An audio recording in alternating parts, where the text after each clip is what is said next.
छत्रपती संभाजीनगर शहरातील MGM hospital परिसरात एका महिलेची छेडछाड आणि मारहाण झाल्याचा गंभीर आरोप समोर आलाय।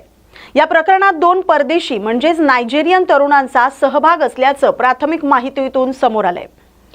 मिळालेल्या माहितीनुसार MGM हॉस्पिटल रोडवर संबंधित तरुणांनी एका महिलेची छेड काढल्याचा आरोप आहे। तसंच या महिलेला मारहाण केल्याचंही प्रत्यक्षदर्शींनी सांगितले। ही घटना परिसरात समजताच स्थानिक नागरिक संतप्त झाले। संतप्त जमावानं दोन्ही तरुणांना पकडून भर रस्त्यात मारहाण केली। काही काळ परिसरात तणावपूर्ण वातावरण निर्माण झालं होतं।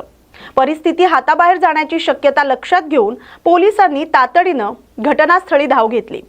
सुरुवातीला जमावाला शांत करणं आव्हानात्मक ठरलं, मात्र पोलिसांनी हस्तक्षेप करून संबंधित तरुणांना जमावाच्या तावडीतून सोडवलं आणि ताब्यात घेतलं। सध्या दोन्ही तरुणांची चौकशी सुरू असून महिलेच्या तक्रारीची सत्यता पडताळण्यासाठी CCTV फुटेज आणि प्रत्यक्षदर्शींचे जबाब नोंदवले जात आहेत।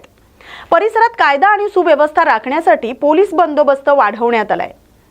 पोलीस प्रशासनानं नागरिकांना अफवांवर विश्वास न ठेवता शांतता राखण्याचं आवाहन केलंय।